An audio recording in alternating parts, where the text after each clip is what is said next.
Hi guys, welcome to another class and today's topic is As You Like It. This is a kind of comedy that is written by William Shakespeare. And this class is going to be very very special to those students who are now studying or pursuing their studies in class 11. Okay. So for the past semester students, remember this one.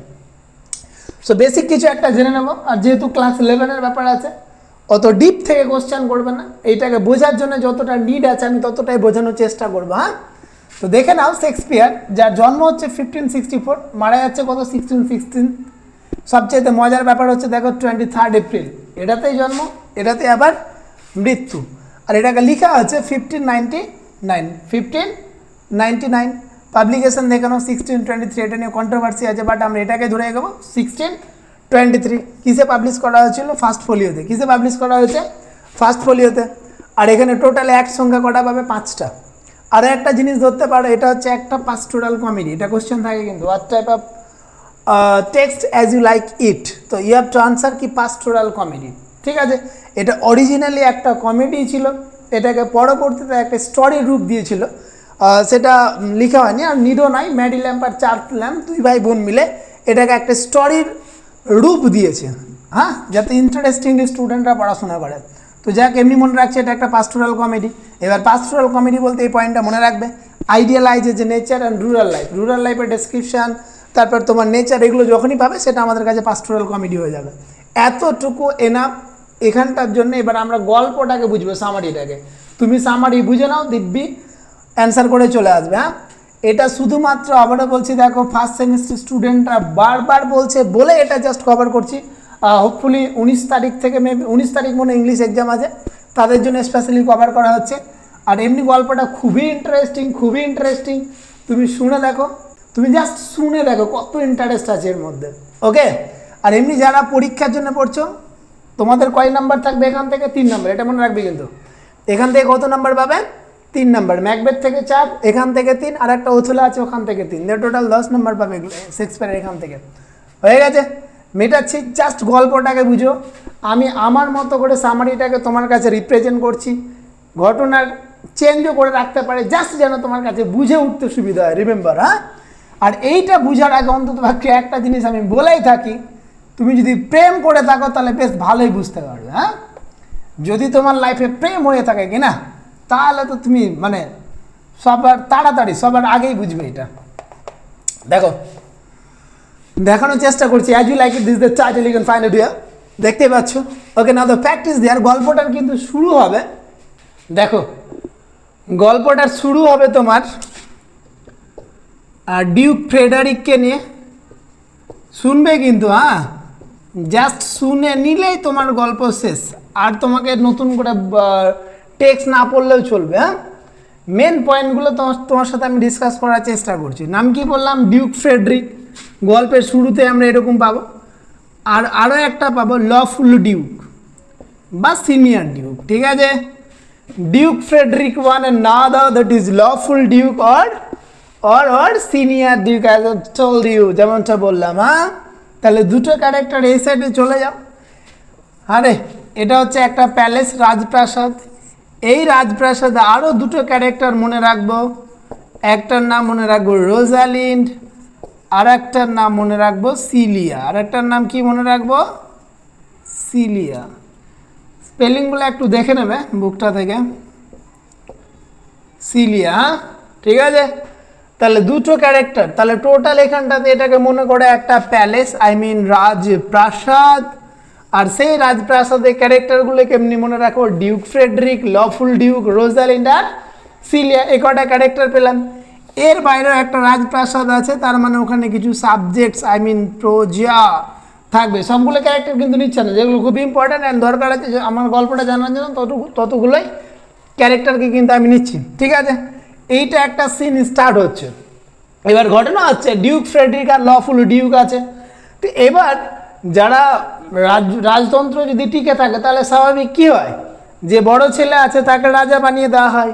তো ওই যুক্তিতে গিয়ে আমাদের lawful Duke হয়ে গেছেন সম্রাট, I mean রাজা। এবার কোনোভাবে তার যে ছোট ভাই ফ্রেডরিক, সে কিন্তু কোনোভাবে মেনে নিতে পারছিল না। রাজা হলো, আমি হবো, কেন হবে? ঠিক আছে, বড় হয়েছে বলে রাজা হতে হবে? তখন কি করলো, এর সাথে শত্রুতা শুরু করলো, এই দাদার সাথে লড়াই করলো, ফাইট করলো, ঠিক আছে। যাই হোক, এ তখন কি করলো, ওর যে নিজের দাদা তাকে ব্যানিস্ট করলো, ওখান থেকে নির্বাসন করলো, ভাগিয়ে দিল। তো এ বেচারা ভাবলো কোথায় যাব কোথায় যাব কোথায় যাব, কী করা যায়। তো চল ঠিক আছে, এই নিচের দিকে মনে করো কি ছিল, একটা ফরেস্ট ছিল, ফরেস্টের নাম ছিল তোমার আর্ডেন। তো বললো যেহেতু থাকতে দিবে না কি না, তাহলে আমার এখানে থেকে লাভ নাই। তখন গুটি গুটি পায়ে কী করলো বেচারা, এই ফরেস্টটাতে এসে থাকতে শুরু করলো। কোথায়? আর্ডেন ফরেস্টে, নামটা মনে রাখবে পরীক্ষার জন্য, হ্যাঁ। আর্ডেন ফরেস্টে এসে কী করলো, কোনো একটা জায়গাতে এসে থাকতে লাগলো। আরও মজার কথা হচ্ছে, উনি যখন চলে আসছিলেন রাজপ্রাসাদ থেকে, এই যে সাবজেক্ট বা প্রজাগুলো ছিল যারা ফেথফুল ছিল, ইনাকে প্রচুর পছন্দ করতো। ওরা বললো বাহ, আপনি একা কেন যাবেন, আমরা যাও আপনার সাথে। তখন 2, 4 জন 5 জন যতজন মানে আর কি, exact number is not mention দেয়া। সো তারা কী করলো, তাদের ইচ্ছা মতো এখানটাতে চলে আসলো। তো এরকম ভোডাফোন ক্যারেক্টার কিছু ধরে নাও। তো রাজার সাথে কী করলো, সাঙ্গ পাঙ্গ চলে আসলো, এখানে থাকতে শুরু করলো, ঠিক আছে। এখানে ওরা ওদের মতো করে লাইফটাকে কাটাতে শুরু করলো। এখানে তার রাজপ্রাসাদের মতো জীবনটাকে স্পেন্ড করতে পারবে না সুখে, ভালো মন্দ খাওয়ার তো এখানটাতে পাবে না। এবার ওরা কি করতো, পশু মেরে খেত, যে হরিণগুলো ওখানটাতে প্লে করতো, দৌড়ে বেড়াতো, ছুটাছুটি করতো, সেইগুলাকে মেরে তার মাংসটাকে খেয়ে তাদের লাইফটাকে সামনের দিকে লিড করতো, নিয়ে যেত, চালিয়ে যেত, বেঁচে থাকতো, কোন রকম জীবনটা ধারণ করতো, কী খেয়ে, হরিণের মাংস খেয়ে, ঠিক আছে। তাহলে লফুল ডিউক কী হলো, তার ভাইয়ের ভয়ে এখানে এসে থাকতে শুরু করলো। এবার এখানটাতে হিরোকে আমাদের ডিউক ফ্রেডরিক যা চাইবে তাই করতে পারবে, ঠিক আছে, তো কোনো ব্যাপার না। এবার এ বেচারা আমাদের এখানটাতে ইচ্ছা মতো তার যা ইচ্ছা তাই করছে। রাজদরবারে কি আছে, রোজালিন্ডা আছে আর সিলিয়া, দুটো মেয়ের নামও বলেছি। এবার মজার বিষয় হলো, এই যে রোজালিন মেয়েটা, সেটা এই ডিউকের মেয়ে ছিল, কার, লফুল ডিউকের মেয়ে ছিল, বা সিনিয়র ডিউকের মেয়ে ছিল। আর অন্যদিকে যে সিলিয়া আছে কি না, এ আবার কার মেয়ে, আমাদের ডিউক ফ্রেডরিকের মেয়ে। সিলিয়া কার মেয়ে, ডিউক ফ্রেডরিকের মেয়ে, আর রোজালিন্ড লফুল ডিউকের।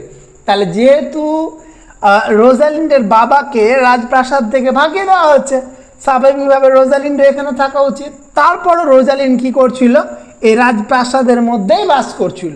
কারণ ছিল একটা, সিলিয়া তাকে ছাড়েনি, বাবা আমি একা থাকতে পারবো না, দিদিকে ছাড়া আমি কোনোভাবে চলতে পারবো না, দিদিকে রেখে না হোক, যা কর। সিলিয়ার অনুরোধে বললো ঠিক আছে, তুই যখন চাইছিস তো থাক, কিন্তু ওর বাবাটা থাকবে না। তখন থেকে সিলিয়া, রোজালিন্ড কী করতো, ওই রাজপ্রাসাদেই থাকতো, হয়ে গেছে। এইটা একটা গল্প কিন্তু চলছে, এরকম একটা গল্প চলছে। আমি কিন্তু তোমাকে পুরো সিন টু সিন নিয়ে যাবো না, গল্পটা যেন বুঝতে সুবিধা হয়, ওই জন্য জাম্প করেও তোমাকে আমি দেখানোর চেষ্টা করবো, হ্যাঁ, বাট বুঝতে ইজি হবে তোমার, ওকে, ট্রাই টু আন্ডারস্ট্যান্ড। এবারে এটা চলছে এইদিকে। অন্যদিকে এবার রাজদরবারে একটা সিস্টেম চালু ছিল তখনও, টিল ডেট হয়তো এখনও বিভিন্ন সাউথ ইন্ডিয়ান প্লেসগুলোতে দেখবে, ওখানটাতে ষাঁড়ের লড়ে, এটা ওটা মানে ম্যান কিলিং যে গেমগুলো সেগুলো কিন্তু হয় আর কি। তো ওখানটাতে কি হলো, অনেক দিন থেকে রাজকুমারীরা বা ওখানে রাজদরবারের লোকজনগুলো কোনো ফাইট টাইট দেখেনি, তাই বলে রাজামশাই বা ডিউক আমাদের কি বললো, যে একটা রেসলিং ম্যাচ হবে, কি হবে, একটা রেসলিং ম্যাচ হবে, বুম বুম, ওকে। ওই রেসলিং ম্যাচটা হতে চলেছে, সংগঠিত হতে চলেছে। এরা 2 বোন মিলে, রোজালিন্ড আর সিলিয়া, এরা দুজন একটা ঘরের মধ্যে গল্প করছে, এরকম ডিসকাস করছে। তার মধ্যে কোনো একটা কে আসলো, মেসেঞ্জার আসলো। কে আসবে, মেসেঞ্জার, যার বাংলা ধরনের বার্তাবাহক। তাহলে ও গেল, গিয়ে বললো Rosalind, Rosalind Celia ma'am ma'am জানেন জানেন এরকম একটা ম্যাচ হতে চলেছে, রেসলিং ম্যাচ হতে চলেছে। এবার সবচেয়ে দুঃখের কথা হচ্ছে, এই ঘটনাটা বলে দিল যে রেসলিং ম্যাচটা হতে চলেছে সেটা কার মধ্যে, একজন খুবই practised, I mean experienced one, and that is new one, ঠিক আছে, যে আনপ্র্যাকটিস, যার কোনো অভিজ্ঞতা নেই, ফ্রেশ ওয়ান। তাহলে একজন খুব অভিজ্ঞতা সম্পন্ন, আর একজন ফুললি আনএক্সপিরিয়েন্সড ওয়ান। তাহলে একজন লড়াই করছে, কে দেখ খুবই অভিজ্ঞতা আছে, আরেকজন যে লড়াই করছে তার বিন্দু মাত্র অভিজ্ঞতা নাই। তাহলে এরকম একটা দুটো চরিত্রের মধ্যে এখন কি হতে চলেছে, লড়াই হতে চলেছে। এই ঘটনাটা কে জানতে পারলো, রোজালিন্ড আর সিলিয়া জানতে পারলো। এদেরও ইচ্ছা হলো বাহ, বারণ করে দেওয়া উচিত। যাই হোক, ফাইনালি ডেটটাও চলে আসে কিসের, রেসলিংয়ের। এবার রেসলিং ম্যাচ স্টার্ট হতে যাবে। আবার এরা 2 বোন গিয়ে কী করলো, আগ বাড়িয়ে তাকে বারণ করতে গেল। আমাদের যে হিরো, নাম কি, অরল্যান্ডো, লিখে দিচ্ছি, হ্যাঁ, অরল্যান্ডোকে কী করলো, আগ বাড়িয়ে বারণ করতে গেল যে অরল্যান্ডো এক কাজ করো, এরকমটা কেন করতে যাচ্ছ, লড়াই করতে যেও না, তুমি তো মরে যাওয়া, এটা ওটা বিভিন্ন মানে বারণ করার চেষ্টা করলো। তো এই যে কনভারসেশনটা করছিল কিনা এর মধ্যে বারণ করছে এরা দুজনকে, এই বারণ করার মধ্য দিয়ে কোথাও না কোথাও প্রেম জন্ম নিয়ে নিয়েছে ফুট করে। কার মধ্যে? রোজালিনের মধ্যে কিছু কিছু একটু ভালো লাগা তৈরি হয়ে গেছে, আবার সিলিয়ার মধ্যে ভালো লাগা তৈরি হয়ে গেছে কার প্রতি? অরল্যান্ডোর প্রতি। এবার অরল্যান্ডো দেখছে, বাহ ভাই আমাকে কে বারণ করতে আসছে, সুন্দর সুন্দর দুটা মেয়ে বারণ করতে আসছে, আরও চার্জাপ হয়ে গেল। ঠিক আছে আয়, কে সামনের দিক থেকে আসিস, একা সব কটাকে মেরে করে দেবো। মেয়ে সুন্দর মেয়ে, রাজপ্রাসাদের মেয়ে, ওকে বারণ করতে গেছে মানে কি? আয় এবার সামনের দিক থেকে কে আসছিস, কত প্র্যাকটিস করে এসছিস, আয় শুধু আর সামনের থেকে আমার কাছে জিতে যা। এইটা তো যাই হোক বারণ করার চেষ্টা করছিল, তো বারণ তো শুনলোই না একদম। ইভেন বুস্ট আপ হয়ে গেল, যথেষ্ট মোটিভেশন ধরে না পেয়ে গেলো এদের কাছ থেকে, এরা দুজনের কাছ থেকে। আরও একটা দুঃখের গল্প শুনিয়ে রেখে দিল, আমি যদি জানেন তো ম্যাম, আমি যদি এখন এই লড়াইটাতে গিয়ে মরেও যাই কিনা, আমার জন্য কান্নার জন্য বিন্দুর মাত্র কেউ নাই যে আমার জন্য কান্না করবে। তো মরে গেলাম, আর জিতে গেলে তো রেপুটেড হয়ে গেলাম, ফেমাস হয়ে গেলাম। তো এই কথাটাকে শুনলো, এই কথাটা শুনে ওদের খারাপ লাগলো বটে। যাই হোক, এবার আমি চলে যাচ্ছি, কাদের খারাপ লাগলো, এবার ফাইটটা শুরু হলো। যেই ফাইটটা শুরু হলো, ফাইটটাতে বললাম না যে চার্জ হয়ে গেছে। আর এমনি যদি মেয়েরা কোনো কিছু বলে দেয় না, ছেলেরা ওকে ছাদ থেকে পড়তে বলো ও পড়ে যাবে, অত বুঝাবুঝির নাই, ভাবা চিন্তার নাই, কেন পড়তে বলেছে ওগুলো দেখান, ও বলেছে পড়ে যাবে। তো এই যা প্রচুর চার্জ আপ হয়েছিল, প্রচুর এনার্জি পেয়ে গেছিলো নিজের মধ্যে। ফাইট হতে হতে হতে দেখা যাচ্ছে আমাদের জয় কে হয়ে যাচ্ছে, অরল্যান্ডো জয়লাভ বলেছে। চতুর্দিকে এখন শুধু কার নাম? অরল্যান্ডো, অরল্যান্ডো, অরল্যান্ডো, অ্যান্ড এইরকম শুধু আওয়াজ চলছে কার? অরল্যান্ডোর। এবার তো সবাই খুশি যে ওয়া তেরি একটা আনএক্সপিরিয়েন্স ছেলে যে কিনা যুদ্ধে কী হয়ে যাচ্ছে, জয় হয়ে যাচ্ছে। সবাই মিলে কী হলো, চিয়ার আপ করতে শুরু করলো, আনন্দ করতে শুরু করলো। তখনই রোজালিন্ড আর সিলিয়া কী করলো, নেমে আসলো। এবার যেই নেমে আসছে, এবার ডিউকও নেমে আসছে। ডিউক এবার জিজ্ঞেস করলো তোমার বংশ পরিচয় দাও, কে তুমি? এই ছেলেটা তখন এমন একটা নাম বলেছিল যেই নামটা প্রচুর অসহ্যের কারণ হয়ে দাঁড়িয়েছিল কার কাছে? ডিউক ফ্রেডরিকের কাছে। বিন্দু মাত্র সহ্য করতে পারিনি। বাহ, তুই ওর ছেলে হতে গেলি, আর দুনিয়াতে লোকজন ছিল না, ওরই ছেলে হতে হতো তোকে। মানে মনে মনে ভেবে নিয়েছিল সিরিয়াস সাথে দিয়ে দেবো, ঝামেলা পার করলো। বাট সেটা আর করা পসিবল হলো না। কার? আমাদের ডিউক ফ্রেডরিকের মনে মনে রাগ হলো, ওকে অপমানও করলো। এর মধ্যে রোজালিন্ড আর সিলিয়া তো নেমে এসছে। রোজালিন্ড আর সিলিয়া আবার গল্পটা লাগালো। ঠিক আছে, এবার রোজালিন্ড যখন জানতে পারলো যে লোকটার বলেছে, মানে ওর বাবার যেটা নাম বলেছে সেইটা হচ্ছে ওর বাবার বন্ধু ছিল, তো এটা যেন কোথাও না কোথাও খুশি হলো, যাক জমে গেছে। ঠিক আছে, অন্তত পক্ষে আমার বাবার বন্ধুত্ব অন্তত পক্ষে ছেলে, এ কথাটা একবার বলবে রোজালিন্ড। যদি আমি আগেই জেনে যেতাম যে আমার বাবার বন্ধুর ছেলে আছে, তাহলে আমি চোখের যতগুলো জল আছে সবগুলোকে ঝরিয়ে দিতাম, বাট লড়াই করতে দিতাম না। কিন্তু যেহেতু জানতাম না, সুতরাং কিছু করার নাই। তো ঠিক আছে, এখনই সেটিংটা করে নিতে পারলেই হলো। এই একটা মনের আশা নিয়ে কি না, যে বাবার বন্ধু হয়ে যাবে নাকি, আমারও এখন বন্ধু হয়ে যাবে। ওর গলাতে একটা হার ছিল কি না, চেন ছিল কি না, সেটা খুলে অরল্যান্ডোকে দিয়ে দিল। অরল্যান্ডো যা জিলে আপনার জিন্দেগি, অরল্যান্ডোকে বলে দিল। এবং এ কথাটাও বললো, আমার যদি দুর্দিন না থাকতো, মানে কি আমি যদি আজকের একটা রাজার মেয়ে থাকতাম, তাহলে তোমাকে আরও অনেক কিছু দিতে পারতাম, বাট ব্যাড লাক আমার। তো এই যে ঘটনাটা দেখলাম, আমি কি বললাম, প্রচুর রাগান্বিত হয়ে গেল কে? ফ্রেডরিক যখন শুনলো কার ব্যাপারে? অরল্যান্ডোর ব্যাপারে। ঠিক আছে, এবার অরল্যান্ডো কে ছিল তার ব্যাপারে একটু জেনে নাও। চলে যাচ্ছি কিন্তু, হ্যাঁ, কার ব্যাপারে এখন জানবো আমরা? অরল্যান্ডোর ব্যাপারে। কেন রাগলো? ঠিক আছে, এই কারণটা জেনে নাও। মনে রাখবে এই ক্যারেক্টারগুলো প্রত্যেকটা, হ্যাঁ, রোল্যান্ড ডি বয়েজ, স্যারও লিখতে হতো, যাক স্যার রোল্যান্ড ডি বয়েজ। তার একটা ছেলে ছিল, ওর নাম ছিল দেখো অলিভার ডি বয়েজ। আরও একটা ছেলে, আমরা যেটাকে হিরো হিরো করে বলে যাচ্ছি, অরল্যান্ডো ডি বয়েজ। ওদের বাড়িতে একটা চাকর ছিল, নাম ছিল অ্যাডাম। এবার আমি বললাম, এ যখন তার নিজের বাবার নাম বলেছিল, নামটা এখন বলছি দেখো, স্যার রোল্যান্ড ডি বয়েজ, যেই বলেছিল ডিউক ফ্রেডরিক প্রচুর রাগান্বিত হয়েছিল। কারণ কি ছিল? এই রোল্যান্ড ডি বয়েজের এই যে লফুল ডিউক, এদের মধ্যে একটা গুড রিলেশন ছিল। কি ছিল? একটা গুড রিলেশন ছিল, এরা খুব ভালো বন্ধু ছিল। তখন যখন জানতে পারলো আমার শত্রুর বন্ধুর ছেলে, তার মানে কি আলটিমেটলি শত্রুর ছেলে। একটা কথা আছে না, বন্ধুর বন্ধু বন্ধু, বন্ধুর শত্রু শত্রু।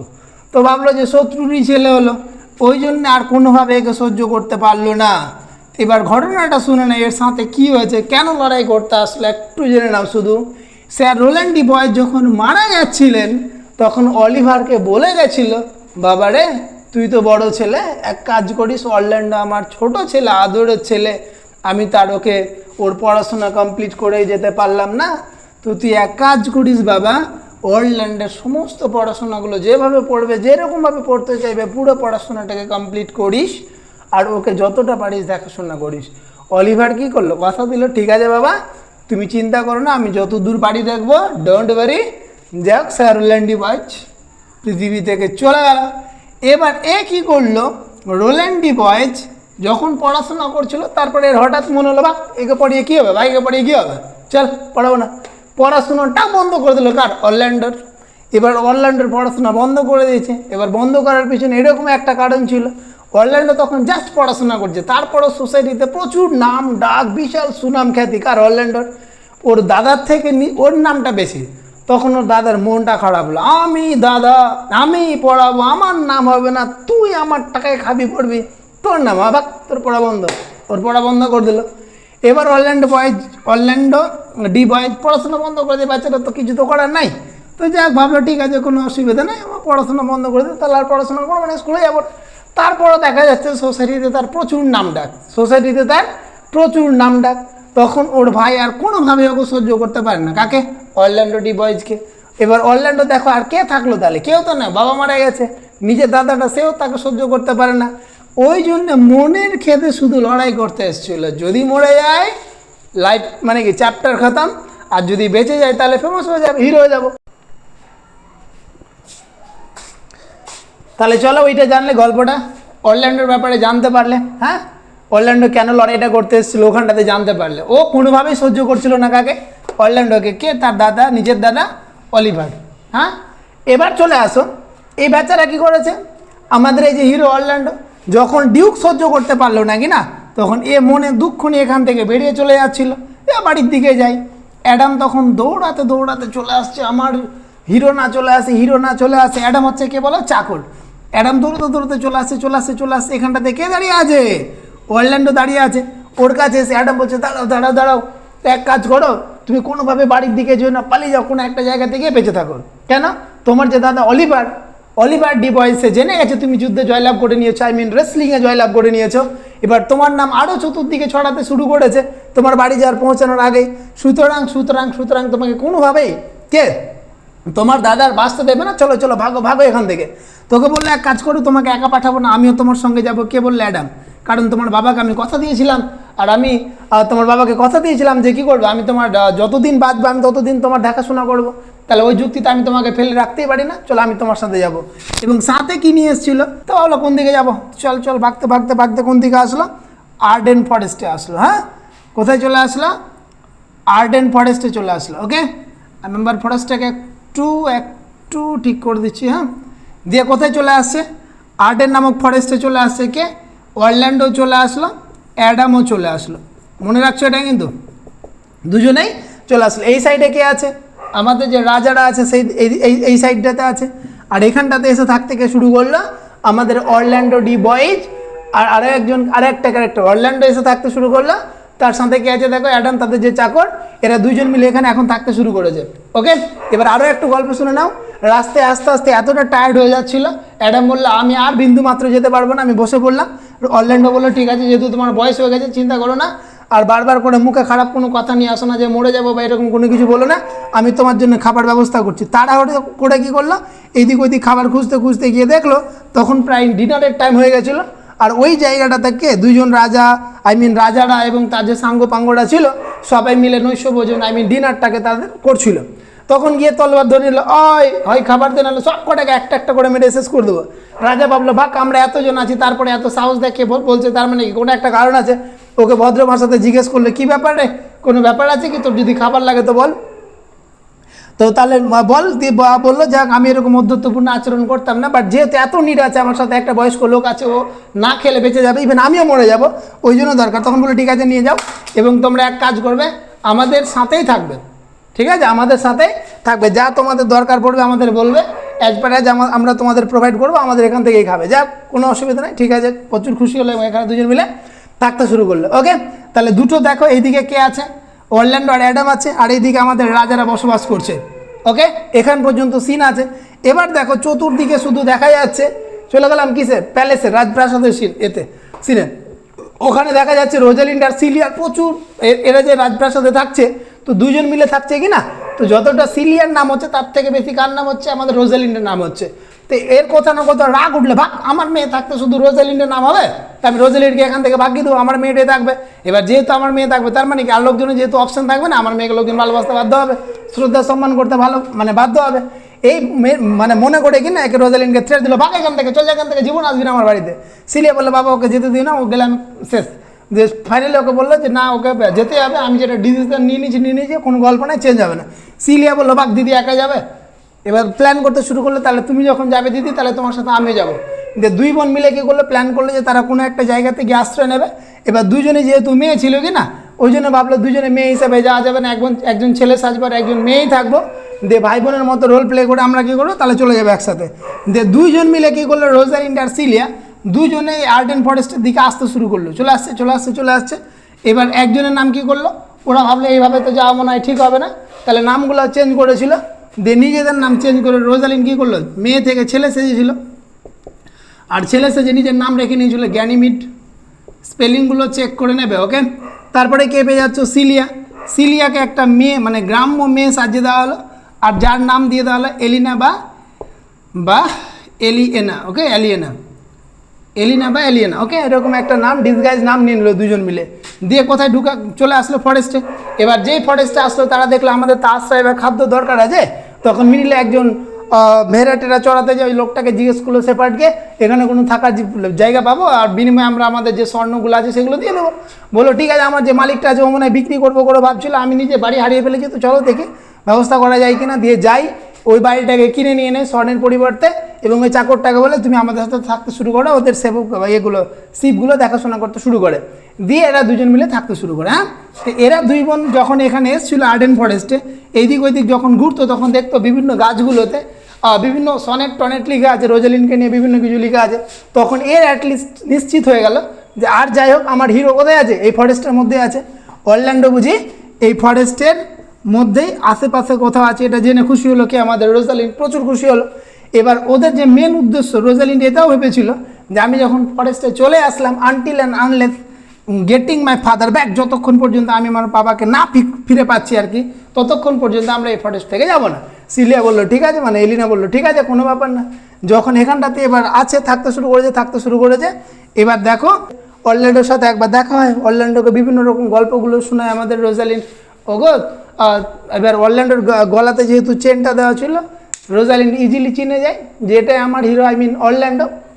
এবার অরল্যান্ডোকে বলে রোজালিন নামে কি যে মেয়েটার ব্যাপারে লেখা হয়েছে এখানটাতে, ওই ছেলেটা কি চেনো? রোজালিন জিজ্ঞেস করবে কাকা অরল্যান্ডোকে, এতগুলো সনেট লেখা আছে যে মেয়েটার ব্যাপারে, যে লিখেছে ওকে কি জানো? তখন ও বলে আরে আমি তো সেই মূর্খটা যে এত প্রেমে পড়ে এত কিছু লিখেছি। ও তখন বললো ঠিক আছে, এক কাজ করো, তোমার এটা প্রেমটাকে একটু কষ্টটাকে কমিয়ে দেওয়ার জন্য আমি ট্রিট করব। আমি একজন ছেলে, তারপরে একজন মেয়ের রোল প্লে করবো, তুমি আমার বাড়ি আসবে, আমাকে প্রস্তাব দেবে, আমি মেয়ের মতো করে রোজালিন থাকলে যেরকমভাবে তোমার সাথে ট্রিট করতো, তুমি আমাকে গল্প শোনাবে, আমি ওইরকমভাবে তোমার সাথে ট্রিট করবো। এরকম একটা কন্ডিশন হয়, এমনি আর কি। যাই হোক, রোজালিন চাইছিল কি আমার বাড়ি আসতো, কোথাও আমি 24 ঘন্টা দেখতে চাইছি। অরল্যান্ডো কী করলো, বাড়ি যখন তখন যেতে লাগলো, গরমে আর এনার্জি পাচ্ছি না, ঠিক আছে, বিরক্ত লাগছে একদম। তো অরল্যান্ডো যখন তখন যেতে লাগলো, প্রচুর ওইরকম ইন্টারাক্ট হয়, এমন হাবভাব করে, এই রোজালিন্ডের রোল নিয়ে নেয়, আর অরল্যান্ডোর রোল নিয়ে নেয়, দিয়ে কনভারসেশন হয়। তো ও তো নিজেই রোজালিন, সুতরাং ও বেশি আনন্দ পেত যে এরকম একটা সিন চলছে। এর মধ্যে অলিভারের কিন্তু আর মেজাজ টিকছে না, অনেক দিন হয়ে গেল, তাও আমার ভাইয়ের নাম চলছে, চতুর্দিকে নাম ছড়িয়ে যাচ্ছে, আমি আর নিজেকে সহ্য করতে পারবো না। এখন যেটা কাজ করবো সেটা কি, ওকে মেরে ফেলে দেবো। কাকে? অরল্যান্ডোকে মেরে ফেলবো। এইরকম একটা মন স্থির করে আমাদের হিরো এখান থেকে বেরিয়ে পড়লো। কার উদ্দেশ্যে? এই আর্ডেন ফরেস্টের উদ্দেশ্যে। জায়গাটা শর্ট, ওই জন্য আরও ভালো করে দেখতে পাচ্ছি না। তো আর্ট অ্যান্ড ফরেস্টের উদ্দেশ্যে কী করলো, বেরিয়ে পড়লো।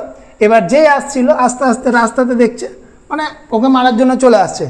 এর মধ্যে অরল্যান্ডো আমাদের বাড়ি থেকে বেরিয়েছে এদের সাথে দেখা করতে যাওয়ার জন্য, রোজালিন্ডের বাড়ির সাথে দেখা করতে যাওয়ার জন্য। ওখানে দেখছে একটা মানুষ এরকম গুটি সুটি পায়ে পড়ে আছে আর গলাতে যেন কোনো একটা সাপ পেঁচিয়ে আছে। তো অরল্যান্ডো কী করলো, আস্তে আস্তে ওর কাছে গেল। এবার গিয়ে দেখছে তেরি আমারই তো দাদা।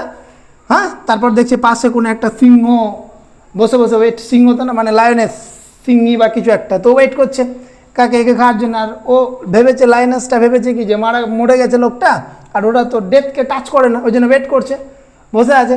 এবার এর গেল ওর কাছে, গিয়ে দেখছে ওরই দাদা আছে, আমাদের হিরো এখানটাতে গেছে। আবার এদিকে দেখছে লায়নেসটা ওয়েট করছে। তখন কি করলো, ফাইনালি এর সাথে ফাইট করলো। কার সাথে? লায়নেসের সাথে ফাইট করলো। ওকে বাঁচাতে গিয়ে হাতেও একটা আক্রমণ করে দিল আমাদের লায়নেস। ফাইনালি লায়নেসটাকে মেরেও ফেলে এবং নিজের ভাইকে উদ্ধার করে কোথায় নিয়ে চলে আসলো, তারা যে জায়গাটাতে থাকছিল ওই জায়গাটাতে নিয়ে চলে আসলো। কে? অরল্যান্ডো। তাহলে এবার অরল্যান্ডোর দাদা অলিভার এবার ডিপেন্ড করতে শুরু করলো, বা যে ভাইটাকে আমি মারার চেষ্টা করছিলাম ওই ভাইটা কিনা আমার এত নিজের জীবনটার সাথে লড়াই করে কী করলো, আমার জীবনটাকে বাঁচালো। এবার যা খুশি হলো এবং ওর সাথে কী করলো, বললো ভাই আমাকে ক্ষমা করে দাও, যা মিট হয়ে গেল। ঠিক আছে, ঝামেলা টামলা আর থাকলো না, এদের মধ্যে ভালো একটা আন্ডারস্ট্যান্ডিং তৈরি হলো এবং এখানে থাকতে শুরু করলো। এবার গিয়ে বলে দিল অরল্যান্ডো, এ দাদা এক কাজ কর না, আমি তো ডেলি কাদের কাছে যাই, রোজালিন্ডের বাড়ি যাই, তো তুই এক কাজ কর, ওদেরকে গিয়ে বলে দে যে আমার এরকম একটু অসুবিধা হয়ে গেছে। এ বেচারা গিয়ে তখন অলিভার গিয়ে ওকে বলেছে, ওই মেয়েরা, মানে মেয়েরা তো না, ওই ছেলে মেয়েরা, মেয়ে কিন্তু ছেলে সেজে আছে, তো ওদেরকে বাড়ি গেল, গিয়ে গল্পটা শোনা হয় যে জানো এরকম আমার ভাই এত ভালো, আমার জন্য এই করছিল ওই করছিল, এই করতে গিয়ে নিজে অ্যাটাক হয়েছে, তাও আমাকে বাঁচিয়েছে, আমি ওকে মেরে ফেলতে চাইতাম। জানো তো এরাও তো একটু একটু আগে থেকে জানতো। এবার এলিনা এত মন দিয়ে শুনছিল এর কথাটাকে, এ বেচারা ভোডাফোন কিন্তু বুঝতে পারছে, তেরি ও এত যতটা শুনছে বেশি অ্যাটেনশন দিয়ে শুনছে, এর কথা না কথা কাকে পছন্দ হয়ে গেল, সিলিয়াকে পছন্দ হয়ে গেল, এলিয়েনাকে। হ্যাঁ, একে পছন্দ হয়ে গেল। এবার কে গল্পটা শুনছিল? রোজালিন্ডো শুনছিল। এবারে অ্যাটাক কাকে করেছে? ওর ডার্লিংকে করেছে, অরল্যান্ডোকে করেছে, ওর প্রিয় মানুষটাকে করেছে। ওই মাঝে মাঝে ফেড হয়ে যাচ্ছিল, সেন্সলেস হয়ে যাচ্ছিল।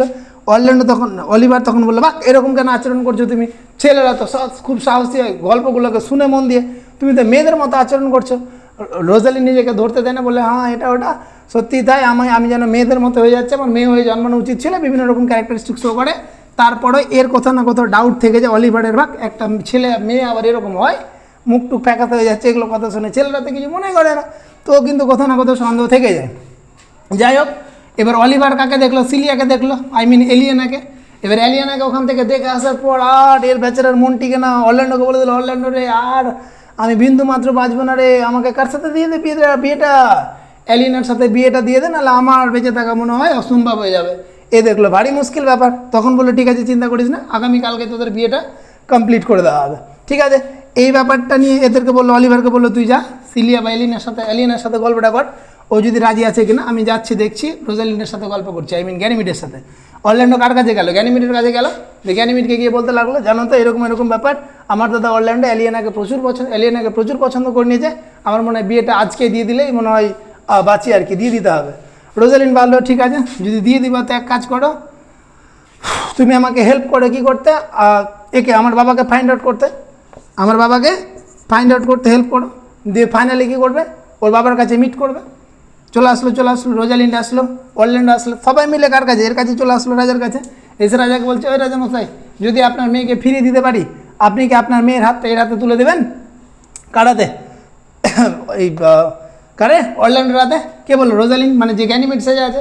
রাজামশাইকে গিয়ে বলছে, আপনার এটা এলিয়েনার তো বিয়ে হচ্ছে অলিভারের সাথে, বাট আপনি কি আপনার মেয়েকে যদি ফিরে পান তাহলে এর হাতে তুলে দেবেন কি, অরল্যান্ডোকে তুলে দেবেন কি? আমার কাছে একটা জাদু আছে, ওই জাদুতে নিয়ে আসতে পারবো। রাজা মনে ভাবলো, ডিউক যে আমাদের লফুল ডিউক, ও ভাবছে বা আর যাই মন তার মেয়েটাকে যদি ফিরে পাই তাতেই আমি খুশি, সে যার হাতে তুলে দিতে হোক, অরল্যান্ডো হোক আর যেই বা হোক। তাছাড়া ও জানে অরল্যান্ডো কত সাহসী, আর ওরা তখন সাহসী ছেলেগুলোকে বেশি পছন্দ করতো। তখন ফাইনালি রাজি হয়ে যায় কার হাতে তুলে দেওয়ার জন্যে, অরল্যান্ডোর হাতে তুলে দেওয়ার জন্যে। এবার এরা দুজন মিলে কী করলো, এলিয়েনা আর গ্যানিমিড রুমের ভিতরে গেল, নিজেদের ড্রেস চেঞ্জ করলো, ডিসগাইজ থেকে বেরিয়ে আসলো, আর রোজালিন্ড আর সিলিয়া বেরিয়ে আসলো। এবার দুজনের হাত কী করলো, দুজনের হাতে তুলে দিল, রোজালিন্ডের হাত তুলে দিল অরল্যান্ডোর হাতে, আর সিলিয়ার হাত তুলে দিল কার? অলিভারের হাতে। এবার বিয়েটা ওই দিনটাতে ফাইনাল হয়ে গেল যে চল বিয়েটা কমপ্লিট করে নে। ওই দিন বিয়ে কি অর্গানাইজ হলো, বেশ লোকজন এনজয় করলো। বাট আনফর্চুনেটলি যেটা অসুবিধা সেটা হচ্ছে দেখ ওরা কী করতে পারলো না, রাজপ্রাসাদে যে এনজয়মেন্টটা করতো, খাওয়া দাওয়াটা হতো, সেরকম ফুড না পেলো, না কোনো কিছু এনজয়মেন্টটা করতে পারলো। তারপরে ওরা প্রচুর হ্যাপি ছিল, কারণ ডিয়ারের মাংস তখন পর্যন্তও ছিল। ঠিক আছে, এরা প্রচুর ধুমধাম করে বিয়েটা শেষ করে নিল। কোথাও না কোথায় এখন এদের মনে ওই যে রাজপ্রাসাদের কথাটা, সেই ইমেজটাও কিন্তু এদের মধ্যে ভেসে আসছে। হ্যাঁ, স্বাভাবিক, যেহেতু রাজপ্রাসাদে ছিল। এখন দেখা যাচ্ছে আমাদের যে ডিউক ফ্রেডরিক আছে, ওর কিন্তু কোথাও না কোথাও মেজাজটা খারাপ হয়ে গেছে। কেন? এত কিছুর পরও আরও যে সমস্ত ভালো ভালো লোকজনগুলো ছিল, ইনি এতটা অত্যাচারিত হয়েছেন, এতটা রাগান্বিত হয়ে আছেন, তার মেয়ে যে সিলিয়া ওখান থেকে চলে আসার জন্য যাকে পেত তার উপরে টর্চার করতো। তখন ওখানকার ভালো ভালো লোকজনগুলো কোথায় আসতে শুরু করলো? রাজার কাছে এসে বাস করতে শুরু করলো, লফুল ডিউকের কাছে। তখন ও ভাবলো যাক ওকে বাঁচিয়ে রাখবো না, এই রাগ করে ওখান থেকে বেরিয়ে আসে। এবার আস্তে আস্তে রাস্তাতে কোনো হারমিটের সাথে দেখা হয়ে যায়। কার সাথে? হারমিট, ঋষি, জ্যোতিষী ওদের সাথে দেখা হয়। এমনভাবে পুরো চেঞ্জ হয়ে যায়। এবার এখানটাতেই হারমিটের সাথে দেখা হওয়ার পর মনে মনে ভাবে আমি লাইফে আর জীবনেও পাপ করবো না, আমার সমস্ত সম্পত্তি কী করবো, আমার দাদাকে দান করে দেবো, রাজত্ব দাদাকে ফিরিয়ে দেবো, আর আমি কী হয়ে যাবো, সন্ন্যাস গ্রহণ করব। আর তাই হয়, তার দাদাকে ফিরে পায় এবং সমস্ত সব কিছুকে রাজত্ব সব কিছুকে দাদাকে ফিরিয়ে দিয়ে দেয় এবং নিজে কী করে, সন্ন্যাস গ্রহণ করে নেয়। তারপর থেকে সবাই মিলে রাজপ্রাসাদে আবার হ্যাপি লাইফ লিড করতে শুরু করে। এরকমই ছিল গল্পটা। লাইফটা প্রচুর অসহ্য, একদম বিরক্ত লাগছে। চলে না bye, have a good day, enjoy enjoy enjoy. Easily বলা হলো, যারা প্রথম সেমিস্টারে আছে তারা সুন্দর করে দেখে নেবে ভিডিওটা, পজ করে হলো নোট ডাউন করে নেবে, ক্যারেক্টারগুলো তো ডেফিনেটলি মনে রাখবে, আর 1-2 বার শুনে নেবে, গল্প শেষ, চ্যাপ্টার ক্লোজ, পরীক্ষা দিয়ে আসো, ভালো করে পরীক্ষা দাও। নাও বাই, অল দ্য বেস্ট।